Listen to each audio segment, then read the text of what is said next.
चलो चलो, गुड, हाय पिंकी बच्चा, हाय हाय।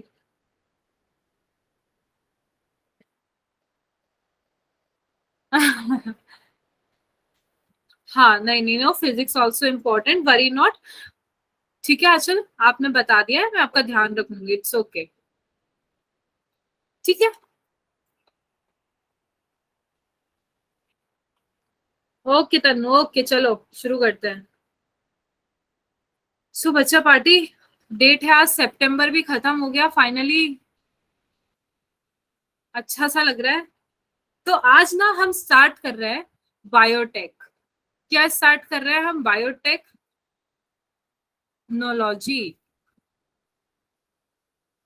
ठीक है।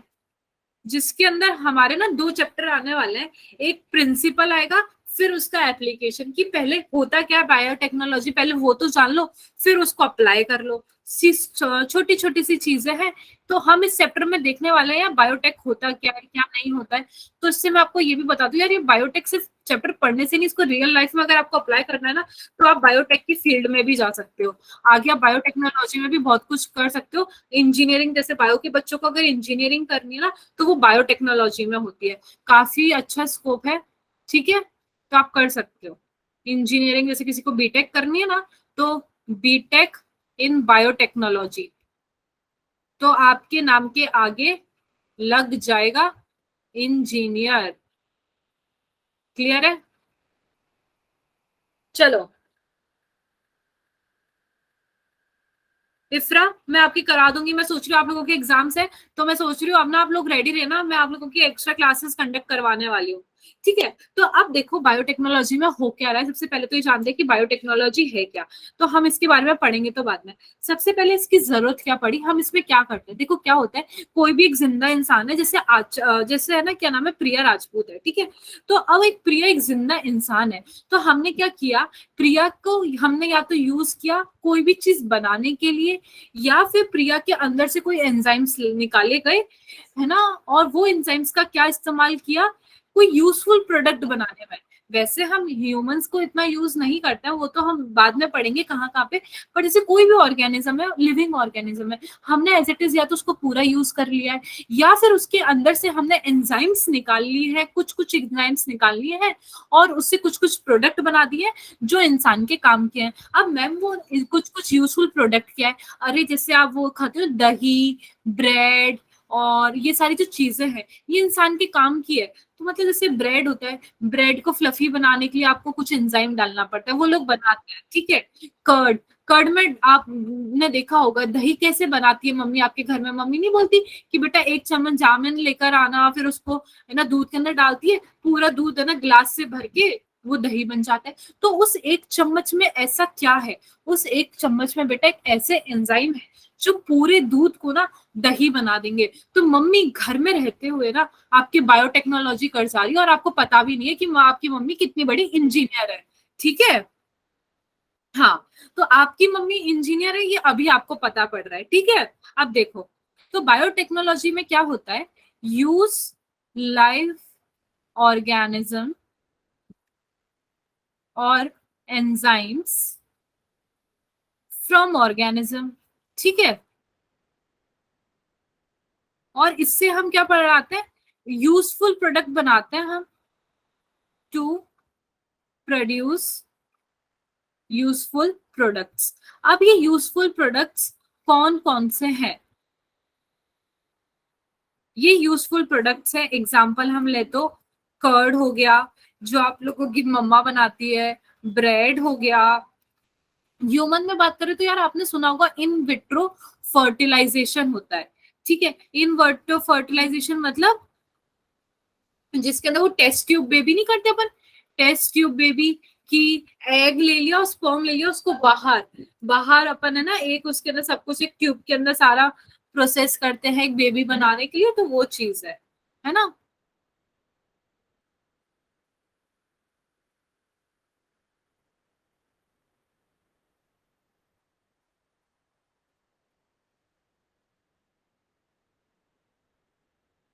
राइट यश। ठीक है। तो अब ना हम इसके अंदर जो पढ़ने वाले हैं इस चैप्टर में, आपको पता पड़ चुका है बायोटेक्नोलॉजी क्या है, कि हम क्या कर रहे हैं। अब इसके अंदर हमारे को जो चैप्टर में पढ़ना है वो पढ़ना है प्रिंसिपल और प्रोसेस। मतलब प्रिंसिपल में क्या है, किस प्रिंसिपल पे ये टिका हुआ है बायोटेक्नोलॉजी, फिर हम उसके बारे में उसके बाद बात करेंगे उसके प्रोसेस के बारे में। ठीक है, तो अगर हम प्रिंसिपल की बात करें तो प्रिंसिपल ना बायोटेक्नोलॉजी के मेजरली ना दो हैं, जिसके अंदर पूरा क्रियाक्रम हो जाता है, सब कुछ हो जाता है। पहला है जेनेटिक इंजीनियरिंग। क्या है? Genetic engineering. ठीक है। दूसरा है बायो प्रोसेस इंजीनियरिंग।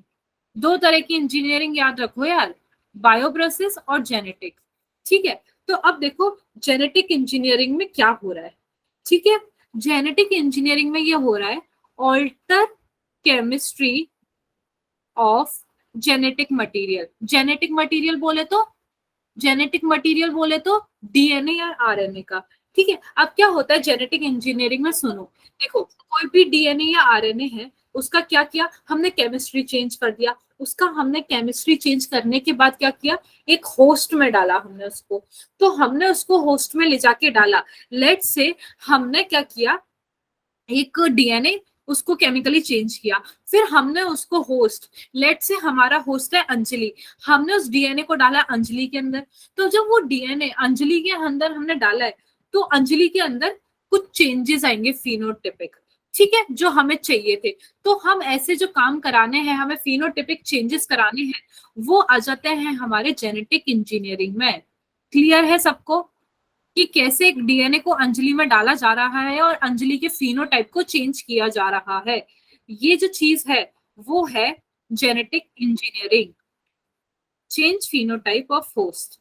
ठीक है। बायो प्रोसेस इंजीनियरिंग क्या है?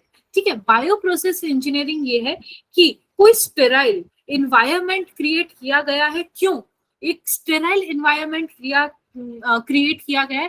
ताकि वहां पे बहुत सारे हमें जो माइक्रोब्स है, जो एंजाइम्स हैं, वो बहुत सारे बन पाए, डेवलप हो पाए। जैसे कि एंटीबायोटिक, वैक्सीन हमें कोई भी बनानी है तो हम क्या करेंगे, स्टेराइल एनवायरनमेंट डेवलप करेंगे, जहां पे बहुत सारे एंजाइम ग्रो करते जाए, ग्रो करते जाए। ठीक है, तो मेंटेनेंस ऑफ स्टेराइल एम्बियंस। ठीक है, क्लियर है? फॉर किस लिए, growth of only desired microbes in large quantity. Clear है ये सबको? लाइक एग्जांपल अगर हम ले तो एंटीबॉडी हो गई, सॉरी एंटीबॉडी नहीं, एंटीबायोटिक्स। एंटीबायोटिक्स हमें बनानी है, वैक्सीन हमें बनानी है। क्लियर है? Right इफ्रा, right. ठीक है यार, ह्यूमन पे हम इसलिए नहीं करते क्योंकि ह्यूमन बॉडी पे करने के लिए ना पहले ह्यूमन का कंसेंट चाहिए होता है। अब ऐसे चूहा है, चूहे पे आपको कुछ भी करने से पहले ये नहीं चाहिए होगा कि पहले चूहा पकड़ो और फिर जाके है ना अमीषा उससे पूछ रही है क्या चूहे मैं आप पे ये कर सकती हूँ, क्या आप मेरे को परमिशन दे रहे हो? तो चूहा हाथ हिला के बोलेगा नहीं। है ना, पार्थ को भी अगर चूहे पे कुछ करना है तो वो कर सकता है आराम से, कोई दिक्कत की बात नहीं है। वो वैसे गलत है, नो डाउट गलत है, बट वो बेचारा बोल नहीं सकता, तो अपन उसका फायदा उठा रहे ले रहे हैं, है ना, वो चीज है। ठीक है, तो अभी हम जेनेटिक इंजीनियरिंग के बारे में बात करें। अब अगर हम जेनेटिक इंजीनियरिंग के बारे में बात करते हैं तो जैसे हम, मैंने क्या बोला कि अंजलि या किसी के अंदर डाला गया है इसको डीएनए को और उसके फिनोटाइप को चेंज किया गया, तो कुछ टेक्निक है कि ये कैसे कैसे हो जा रहा है, तो उसके बारे में हम बात करते हैं जेनेटिक इंजीनियरिंग में। ठीक है, तो technique of genetic engineering which include creation of recombinant DNA. यार आपने बहुत नाम सुना है ये रिकॉम्बिनेंट डीएनए, रिकॉम्बिनेंट डीएनए बहुत दिमाग खराब करता है यार, मैं पता नहीं क्या ही लोग करे जा रहे हैं।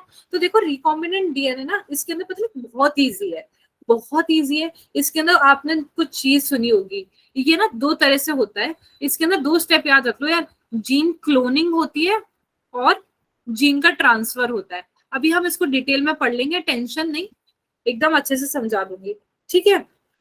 और ये हम क्यों कर रहे हैं, देखो रिकॉम्बिनेंट डीएनए ये सब हम इसलिए कर रहे हैं कि हमें कोई डिजायर्ड रिजल्ट चाहिए। आज हम पढ़ाई क्यों कर रहे हैं, क्योंकि आप सबका एक गोल है कि यार मुझे नीट क्लियर करना है, नीट के अलावा कुछ और क्लियर नहीं करना है आपका, जैसे किसी का सीयू सीईटी है, किसी का कुछ भी है, ठीक है।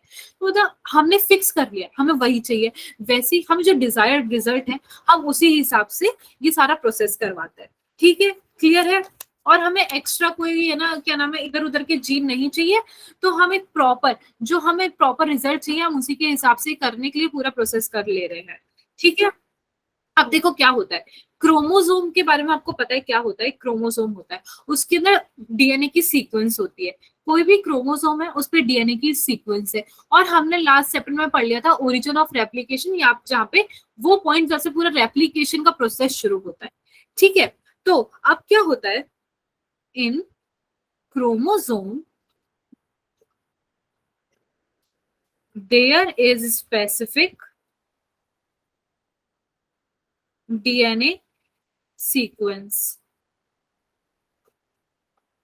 जिसपे होता है origin of replication.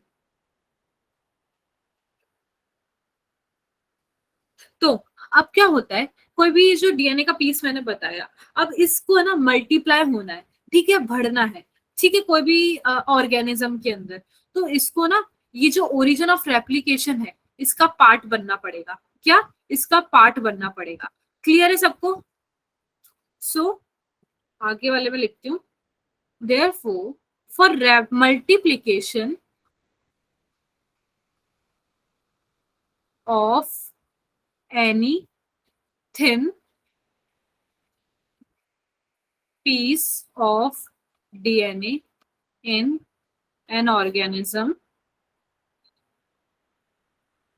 that is, sorry, it need to be part of chromosome which has specific sequence, ठीक है, ये ओरिजिन ऑफ रेप्लिकेशन, ठीक है। अब देखो मैं आपको पहले बताती हूँ, बहुत शॉर्ट शॉर्ट में बता देती हूँ कि एलियन पीस ऑफ डीएनए है, जिसे हमने कोई भी बाहर का डीएनए, एलियन मतलब दूसरा, एलियन मतलब दूसरा, एलियन पीस ऑफ डीएनए को क्या करते हैं, ओरिजिन ऑफ रेप्लिकेशन पे लाके ज्वाइन करता है, ठीक है। ओरिजिन ऑफ रेप्लिकेशन है, ये कोई साइट है ओरिजिन ऑफ रेप्लिकेशन, इस पे लाके आपने डीएनए को ज्वाइन किया, ठीक है, इस पे लाके डीएनए को ज्वाइन किया, मैं डायग्राम दिखाऊंगी आगे, वरी नॉट, अभी थ्योरी समझो, ठीक है। तो अब क्या करेगा, ये जो एलियन पीस ऑफ डीएनए है ये यहाँ पे जाके रेप्लिकेट करेगा, मल्टीप्लाई कर देगा, तो ये जैसे जाके मल्टीप्लीकेशन का जो प्रोसेस है, जहां पे कोई भी अपनी मल्टीपल सेम टू सेम बहुत सारी कॉपीज बना दे रहे हैं, उस प्रोसेस को हम बोलते हैं क्लोनिंग। तो क्लोनिंग कैसे करते हैं कि कोई भी बाहर से हम डीएनए लेकर आए, उसको हमने ओरिजिन ऑफ रेप्लिकेशन पे लाके जोड़ा, अब ओरिजिन और रेप्लिकेशन पे जाके जब ये दोनों जुड़ चुके हैं तब होता है बहुत सारा मल्टीप्लीकेशन, रेप्लिकेशन, जिसकी वजह से बहुत सारी सिमिलर सिमिलर कॉपीज बनती है, और इसी को हम बोलते हैं क्लोनिंग, जिसके अंदर आइडेंटिकल कॉपीज उसकी बहुत सारी बन जाती है, ठीक है।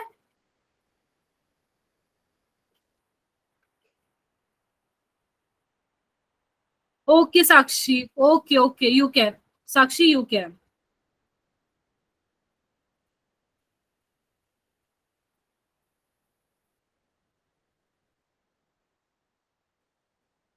साक्षी, ओके, साक्षी सिन्हा, ठीक, साक्षी सिंह, ओके, ठीक है साक्षी, यू कैन,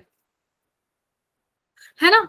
अब देखो, अब ये सब पता पड़ चुका है कि क्लोनिंग क्या होती है क्या नहीं होती है, तो अब तो ऐसा है कि बहुत इजी सा एक टॉपिक है, पूरा जो बायोटेक्नोलॉजी है उसका बेस अब मैं आपको बताने वाली हूँ कि होता क्या है। तो देखो, सबसे पहले फर्स्ट रिकॉम्बिनेंट डीएनए जो बना था वो कैसे बना था, क्या हुआ था वो सुनो। देखो, ये सबसे पहले एक साइंटिस्ट थे, Stanley Cohen and Herbert Boyer. ठीक है, ये दो साइंटिस्ट थे यार। तो ये कुछ नहीं, दोनों फालतू बैठे थे। सच सच बताऊं तो 1972 में, करने के लिए कुछ नहीं था। तो इन्होंने क्या किया, इन्होंने क्या किया, एक डीएनए, एक प्लाज्मिड होता है, ठीक है, प्लाज्मिड से इन्होंने डीएनए को काटा। ठीक है, प्लाज्मिड से इन्होंने डीएनए का पीस काटा। ठीक है, अब इन्होंने डीएनए का पीस काटा, जो कि मैं पहले लिख देती हूँ ताकि आप लोग को क्लियर हो जाए। Cut piece of DNA from plasmid which was responsible for conferring antibiotic resistance। ठीक है,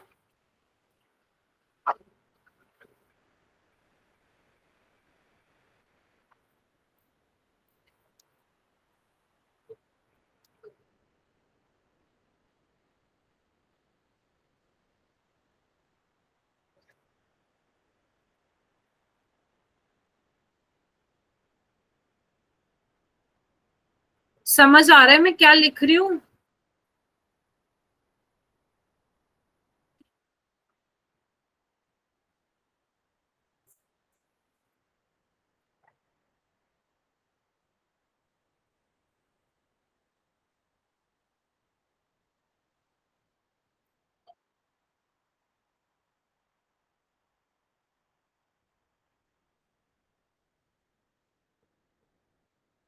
देखो क्या हुआ था, ये दोनों बैठे थे फालतू, स्टेनली कोहेन और हर्बर्ट बोयर। तो इन्होंने क्या किया कि प्लाज्मिड से ना डीएनए का एक पीस काट लिया। तो अब इन्होंने क्या किया, cut piece of DNA from plasmid which was responsible for conferring antibiotic resistance.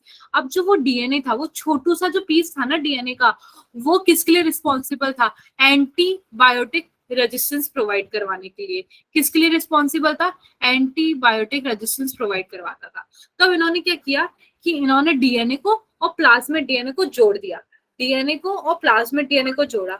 तो अब कैसे जोड़ा, इन्होंने जोड़ा कि एक एंजाइम की मदद से जिसका नाम है डीएनए लाइगेज। इन्होंने डीएनए को और प्लाज्मिड डीएनए को जोड़ा है डीएनए लाइगेज की मदद से। तो भैया ये जो डीएनए है, हमें दो अलग अलग चीजें जोड़ने की जरूरत क्यों पड़ी? पहले तो जो कट पीस ऑफ डीएनए है, वो देखो मैंने आपको बताया वो एंटीबायोटिक रेजिस्टेंस जीन है, तो वो एंटीबायोटिक रेजिस्टेंस प्रॉपर्टी प्रोवाइड करेगा।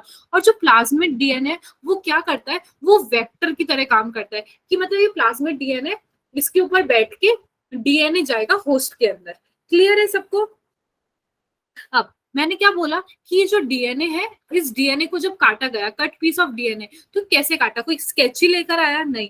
तो मतलब ये जो कैची का जिसने काम किया, जिसको काटा गया, तो वो काम किया गया एक रिस्ट्रिक्शन एंजाइम होता है, जिसको हमने कहा है यहाँ पे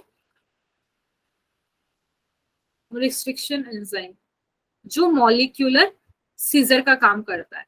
ठीक है, तो ये जो कटिंग है, ये जो काटने का काम है ना डीएनए को, ये डीएनए को काटने का काम किसने किया है, रिस्ट्रिक्शन एंजाइम ने।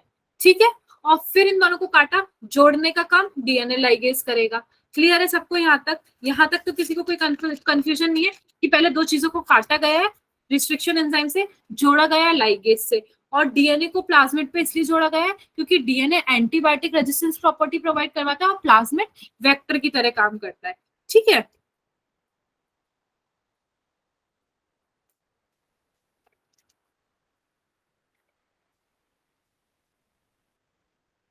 अब यहाँ पे क्लियर है? ये देखो अब चीज बन चुकी है।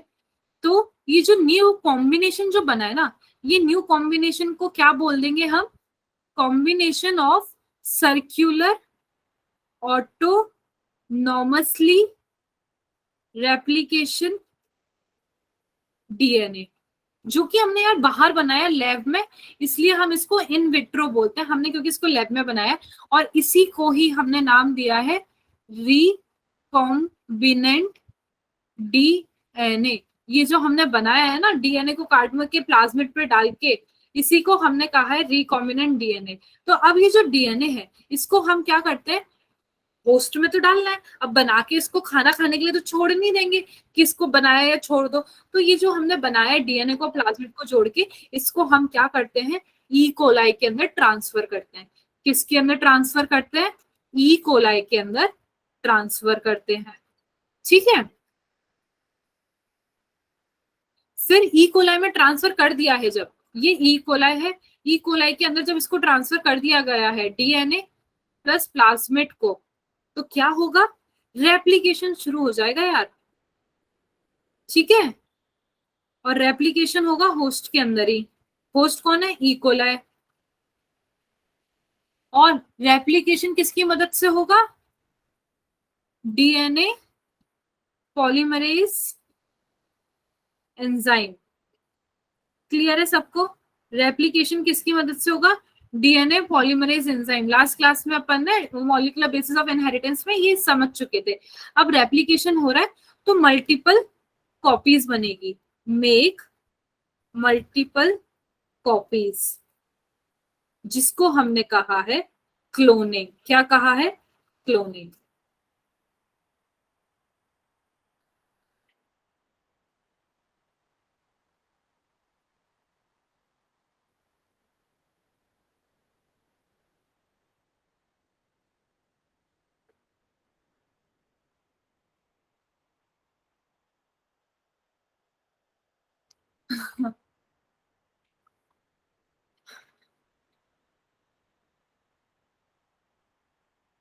लड़ लो, नहीं नहीं, आपस में लड़ लो तुम, नहीं पहले तुम सब आपस में लड़ लो, मैं तो बाद में है ना तुम्हें पढ़ा लूंगी। ठीक है, तो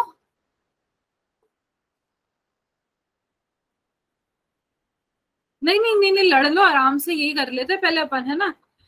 देखो, तो ये पूरा प्रोसेस तीन तीन स्टेज में हुआ है, अब आपको समझ आया होगा। पहला कि आइडेंटिफिकेशन, पहले में क्या हुआ, आइडेंटिफाई किया यार अपन ने चीजों को, आइडेंटिफिकेशन ऑफ डीएनए। ठीक है, विद डिजायरेबल जीन, हमें जो जीन चाहिए, हमें जो क्वालिटी चाहिए, हमने वो वाला डीएनए को फाइंड आउट किया है पहले, विद डिजायरेबल जीन। ठीक है, अब हमने वो जीन ढूंढ लिया, हमारी तलाश खत्म हो गई है, तो हम क्या करेंगे, उसको इंट्रोड्यूस करेंगे। ठीक है, introduce, introduction of identified DNA, उसको हमने होस्ट के अंदर डाल दिया है। ठीक है, अब अब उसको क्या करेंगे, जब हमने डाल दिया है तो भैया डालने के बाद मेंटेनेंस भी तो उसका जरूरी है। तो maintenance of introduced DNA in host and transfer to its progeny. Clear है सबको,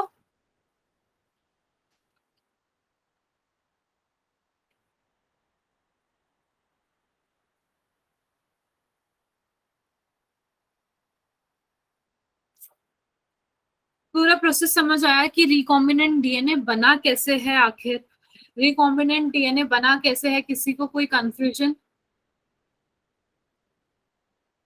आगे बढ़े फिर अपन।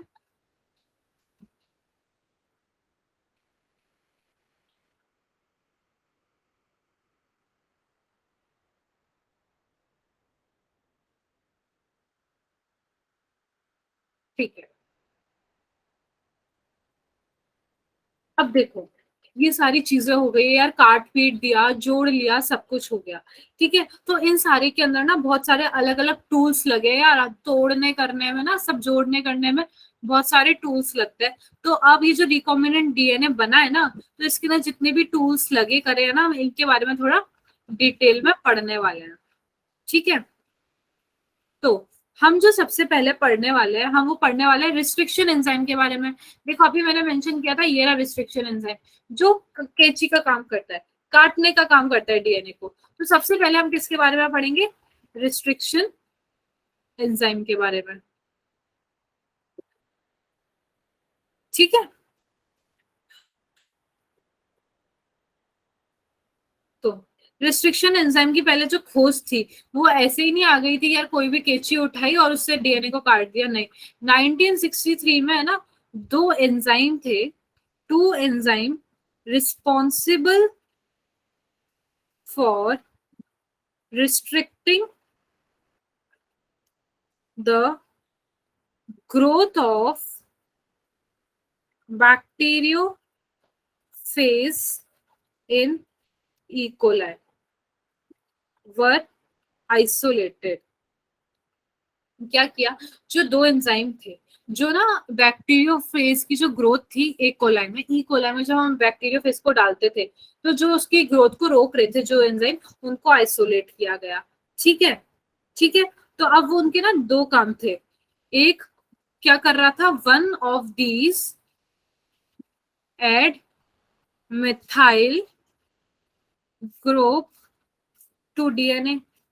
ठीक है, एक क्या कर रहा था, डीएनए पे मिथाइल ग्रुप ऐड कर रहा था, और दूसरा काटा पीटी का काम कर रहा था डीएनए को। ठीक है, तो जो काटा पीटी का काम कर रहा था उसको हमने कहा है रिस्ट्रिक्शन एंडो न्यूक्लियस। जो काटा पीटी का काम कर रहा था उसको हमने बोल दिया है रिस्ट्रिक्शन एंडो न्यूक्लियस। ठीक है, तो जो फर्स्ट रिस्ट्रिक्शन एंडो न्यूक्लियस था ना, वो कौन सा था, हिंद सेकेंड। कौन सा था, हिंद सेकेंड। ऐसे लिखते हैं, रोमन में लिखते हैं, कभी टू नहीं लिखते, ऐसे लिखते हैं सेकेंड। ठीक है, तो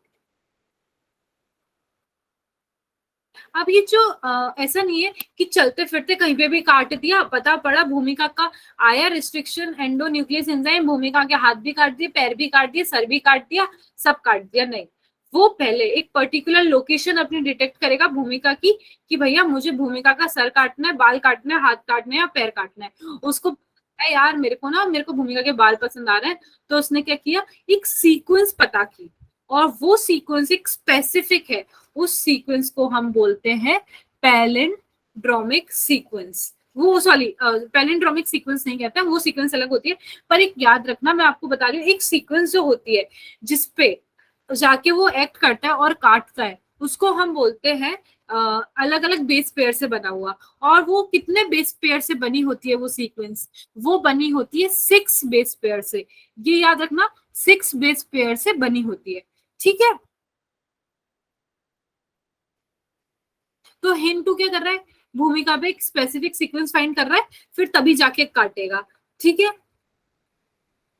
तो अब ये जो एंजाइम्स हैं, ये जिस एंजाइम के हमने बारे में बात की, तो इसके ना कुछ रूल्स है। जैसे कि इनका अगर नेमिंग करना जाए, यूनिवर्सल नेमिंग अगर इनकी होती है, तो ये जो फर्स्ट लेटर होता है ना इनका, फर्स्ट लेटर ऑफ नेम, उसको हम बोलते हैं, वो कहाँ से उसको डिनोट करते हैं बताओ, उसको हम उसके जीनस से रिप्रेजेंट करते हैं। और जो सेकेंड लेटर होता है उसके नेम का, उसको हम species of prokaryotic cell from which they were isolated.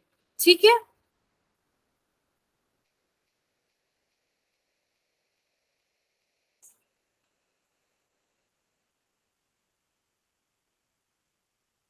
Clear है सबको।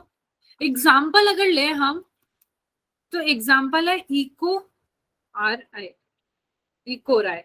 ठीक है, तो इसके अंदर इसको हम बोलते हैं एशेरिया कोलाए RY13। ठीक है, तो जैसे आर है, तो आर क्या है, नेम ऑफ स्ट्रेन। क्या है, नेम ऑफ स्ट्रेन। वाई क्या है, order in which enzyme isolated from strain, ये ऑर्डर है। ठीक है, क्लियर है सबको। Sorry, y is not order, this one is the order in which enzymes isolated from strain of bacteria। Clear है ना सबको।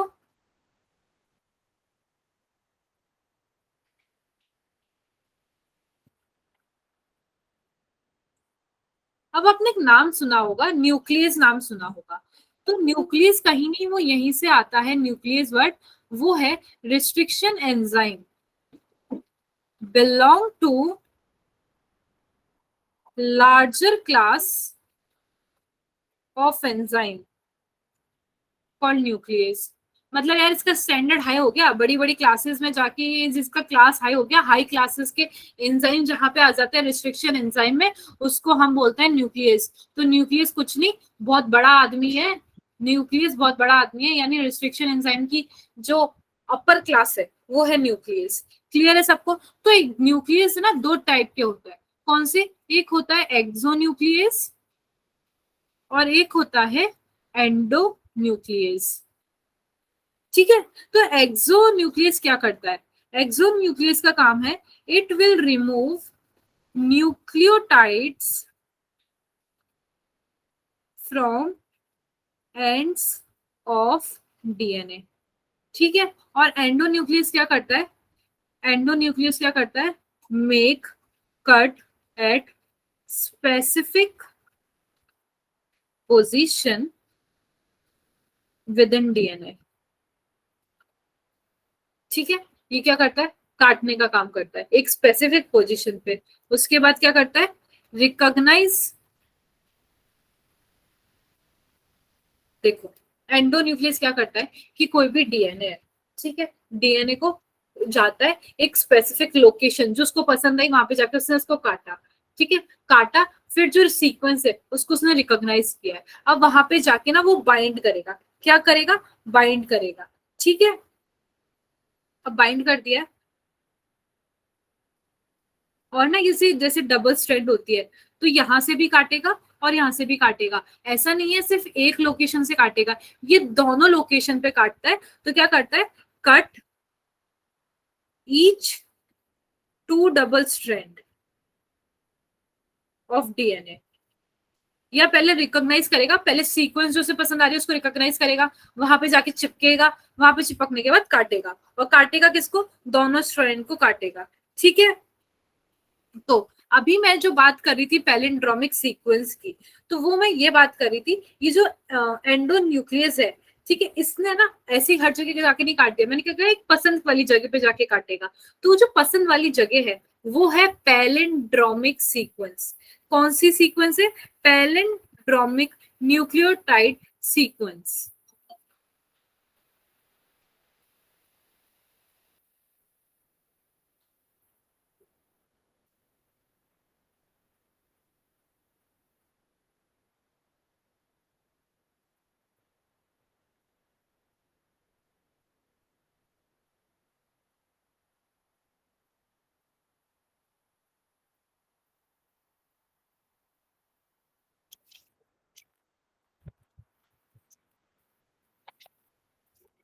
ठीक है दीपांशी, ठीक है, तो ये पैलिंड्रोमिक सीक्वेंस है मैम, ये क्या है?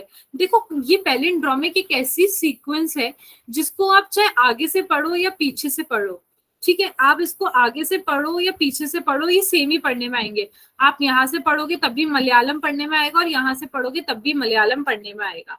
ठीक है, तो ये ई कोलाई में जैसे अगर हम बात करें, तो ये है पैलिंड्रोमिक सीक्वेंस। ये है ई कोलाई में पैलिंड्रोमिक सीक्वेंस। अभी हम, तो देखो, आप चाहे 5 से 3 रीड करो तब भी यही पढ़ोगे, ये 3 से 5 रीड करोगे ना तब भी आप यही रीड करोगे। ये है palindromic sequence in E coli. Clear है?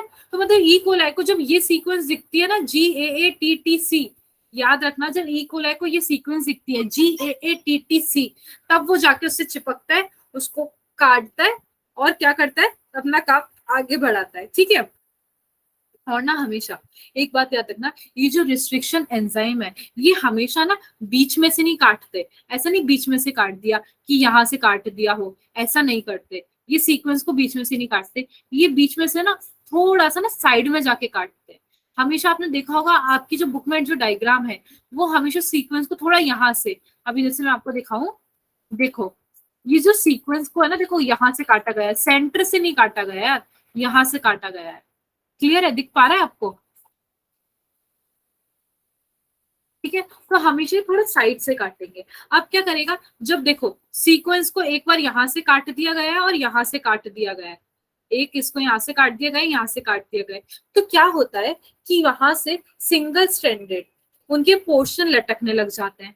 आपने कोई भी एक स्ट्रैंड है उसको काट दिया है, तो काटने के बाद वो लटक गई है। एक स्ट्रैंड ऊपर थी, एक स्ट्रैंड ये थी, इसको काटा इसका भी पोर्शन लटक जाएगा, इसको काटा इसका भी पोर्शन लटक जाएगा। तो ये जो लटक रहे वाले पोर्शन है, ओवर हैंगिंग स्ट्रेचेस, इनको हम क्या बोलते हैं? स्टिकी एंड्स बोलते हैं। क्या बोलते हैं हम इन्हें? Sticky ends. तो ये स्टिकी एंड्स क्या कर रहे हैं, ये facilitate the action of enzyme DNA ligase.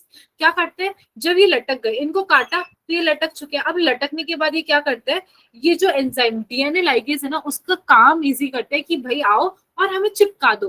तो डीएनए लाइगेज आता है और वो जो स्टिकी एंड्स है उनको आके चिपका देता है। क्लियर है सबको?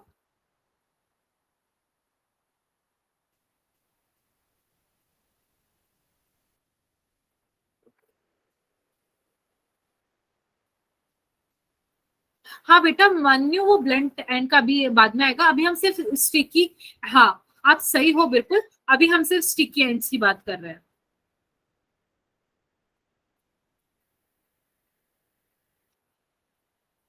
ठीक है, इतना सबको समझ आया ना? ठीक है, तो इतना समझ आ गया, तो ये डायग्राम देखो यार, डायग्राम में भी क्लियर हो जाओ एक बार। देखो, ये मैंने आपको सीक्वेंस दिखाई, GAATTC, मैं इसी की बात कर रही थी। तो देखा, वो काटने को यहां से काट सकता था, पर डायग्राम में देखो अवे फ्रॉम द सेंटर काट रहा है। तो अभी आपको रीजन समझ आया कि ये यहाँ से क्यों काटता है। तो ये वेक्टर डीएनए में away from the palindromic sequence में थोड़ा सा दूर से काटा है। ठीक है, काटने के बाद क्या किया, यहाँ से काटा, अब देखो यहाँ से काट दिया है, तो ये वाला पोर्शन निकल के बाहर आ गया है, तो ये स्टिकी एंड्स बन गए, है ना। और यहाँ पे, यहाँ से काटा तो ये वाला पोर्शन बन गया है। क्लियर है? तो ये एक स्टिकी एंड है और एक ये स्टिकी एंड है। ठीक है, ये डीएनए है और ये वेक्टर डीएनए है। मैंने आपको बताया था डीएनए और वेक्टर डीएनए को काटेंगे, फिर इन दोनों को कटे हुए एंड को चिपका देंगे, और चिपकाने के बाद देखो एक नया ही कॉम्बिनेशन बन गया है। और ये डीएनए फ्रेगमेंट्स किससे जोड़े गए हैं, डीएनए लाइगेज से। जो मैंने अभी तक समझाया वो यही डायग्राम है। देखो एक बार ढंग से देख लो, सबको समझ आ रहा है कि नहीं आ रहा है, किसी को कोई कंफ्यूजन है तो बता दो, अभी क्लियर कर देंगे।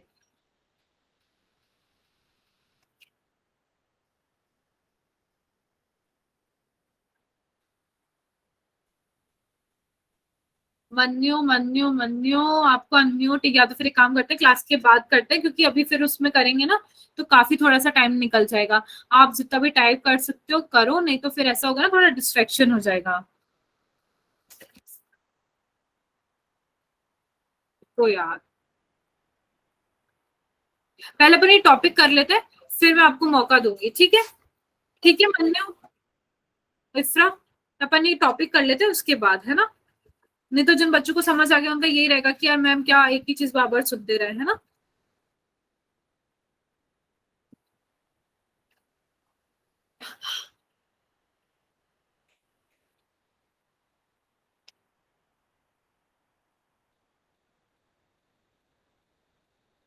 अब देखो, मैंने आपको क्या बताया, ये डीएनए के फ्रेगमेंट्स आ चुके हैं।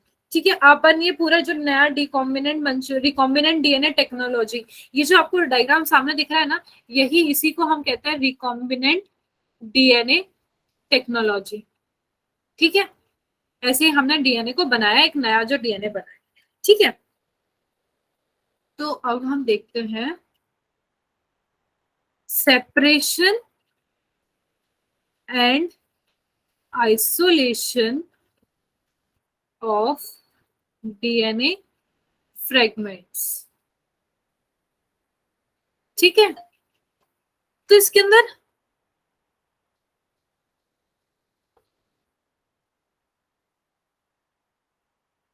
ठीक है कोई बात नहीं। ठीक है, अब देखो डीएनए फ्रेगमेंट्स, देखो आपने डीएनए बना लिया, सब कुछ कर लिया, तो क्या देखो, रिस्ट्रिक्शन एंडोन्यूक्लियस ने क्या किया, डीएनए को काटा, उसकी वजह से क्या हुआ, फ्रेगमेंट बन गया। ठीक है, तो अब ये जो फ्रेगमेंट्स है यार, ये तो बहुत सारे बन गए, ये तो बहुत भीड़ भड़क्का हो गया।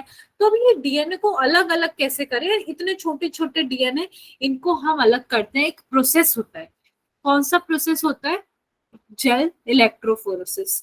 कौन सा प्रोसेस होता है, जेल इलेक्ट्रोफोरेसिस। अब आपको हमने लास्ट चैप्टर में पढ़ा था कि जो डीएनए है वो नेगेटिवली चार्ज होता है, डीएनए जो होता है वो नेगेटिवली चार्ज होता है। तो देखो क्या करते हैं कि डीएनए को ना, इन ये आपको वेल्स टाइप दिख रहे होंगे, इसके अंदर ना डीएनए फ्रेगमेंट्स को डाल दिया जाता है। क्या करते हैं, डीएनए फ्रेगमेंट्स को इन चारों के अंदर डाल दिया जाएगा, और क्या किया जाएगा, इलेक्ट्रिक फील्ड यहाँ से इलेक्ट्रिक फील्ड पास की जाएगी। तो इलेक्ट्रिक फील्ड पास की जाती है ना, तो ये जो लाल लाल दिख रहे हैं ना आपको बेंड्स, ये आगे बढ़ते जाते हैं। ये जो डीएनए बेंड्स ना देखो सेपरेट हो चुके हैं, अलग अलग हो चुके हैं। तो आप ये देखो, जो सबसे स्मॉल वाला होता है ना वो सबसे दूर जाता है, जो सबसे स्मॉल होता है वो दूर जाता है, और जो सबसे बड़ा होता है वो पास में ही रह जाता है। तो ऐसे बेसिस पे ना हम डीएनए के फ्रेगमेंट के साइज को भी ऐसे सेपरेट कर सकते हैं। ठीक है, तो यार अब हम देख रहे हैं यार मैम ये रेड कलर का है, तो कोई कलर डाला होगा। और मैम हम ऐसे जैसे अपन अपने नॉर्मल आइज से देख पा रहे हैं ना, हम इनको नॉर्मल आइज से नहीं देख सकते। ठीक है, तो हम क्या करते हैं, सेपरेटेड डीएनए फ्रेगमेंट है ना, उसको हम कैसे देखते हैं, इथीडियम ब्रोमाइड। ठीक है, इथीडियम ब्रोमाइड इसके ऊपर डाला, इन डीएनए फ्रेगमेंट्स को बाहर निकाला करा, इस पे इथीडियम ब्रोमाइड डाला। फिर हम क्या करते हैं, यूवी लाइट डालते हैं इसके ऊपर, और फिर हम इसको देखते हैं, तब हमें ये दिख पाते हैं।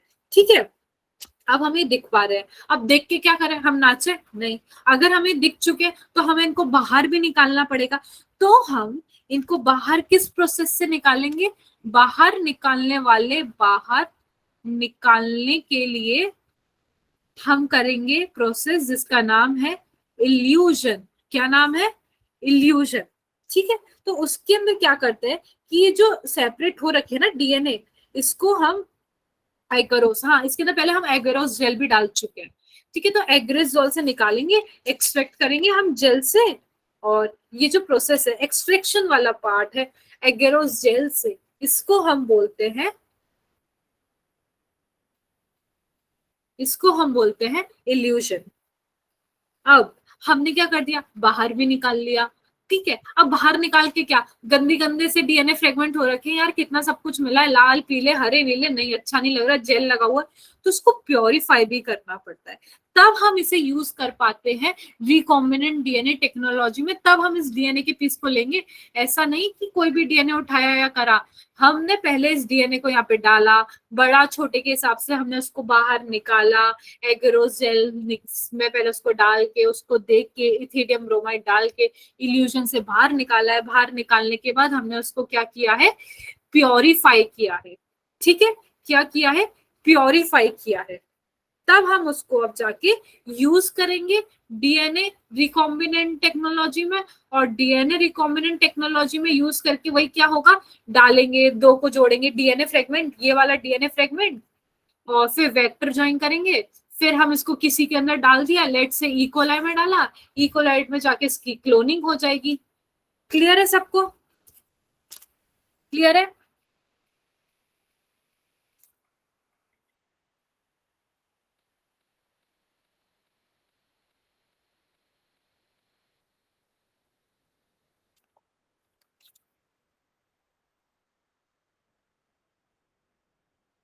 अब देखो, आप मैंने आपको रिकॉम्बिनेंट डीएनए का इतनी देर से बता रही थी, तो ये वाला भी डायग्राम आप देखो। देखो फॉरेन डीएनए मतलब बाहर से हमने जो डीएनए लिया है, ये वाला डीएनए, और ये वेक्टर डीएनए जिसको हम प्लाज्मिड बोलते हैं। ठीक है, वेक्टर डीएनए मैंने आपको बताया था क्या काम कर रहा है, वो व्हीकल का काम कर रहा है यार। ये हमारा रैपिडो वाला है, जो हमारा ये प्लाज्मिड वेक्टर डीएनए ये हमारा रैपिडो वाला है।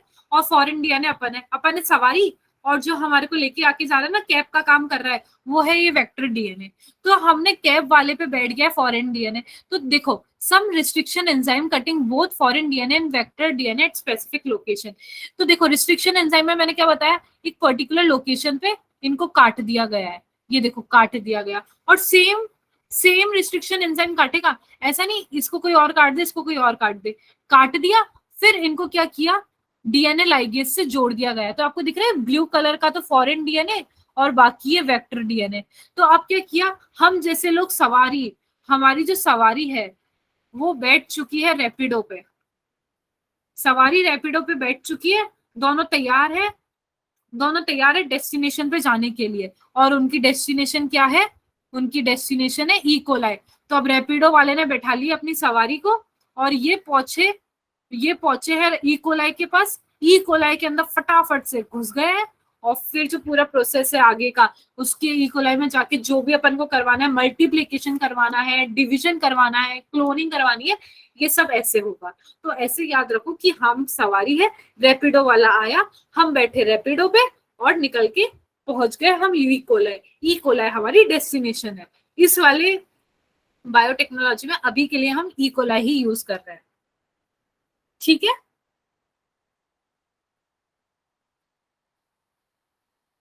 किसी को कोई कंफ्यूजन?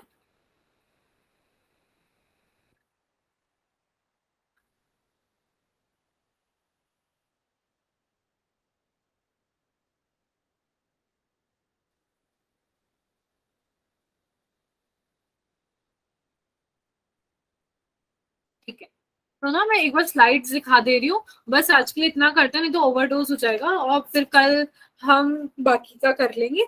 और मैं स्लाइड्स दिखा दे रही हूँ, इसके बाद मैं माइक ऑन कर दूंगी, जिसको जो पूछना है वो पूछ लेना। ये फर्स्ट स्लाइड है, एसएस ले लो first.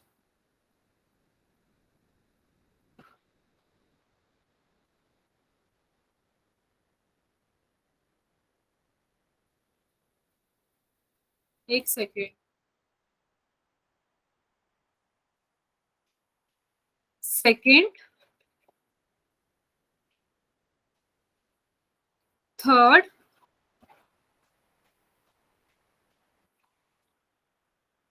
Fourth,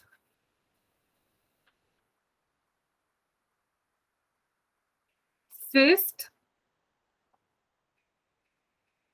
sixth, seven, eight, nine, tenth,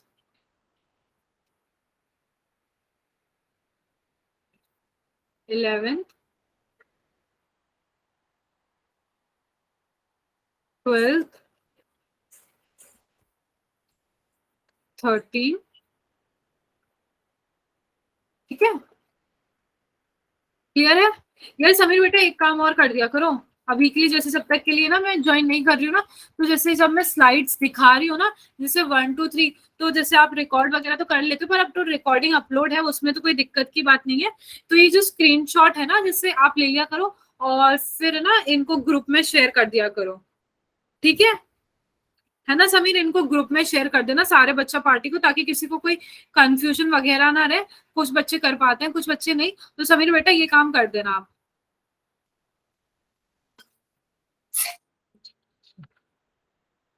ठीक है, तो किसी को कोई कंफ्यूजन नहीं रहा है आई थिंक।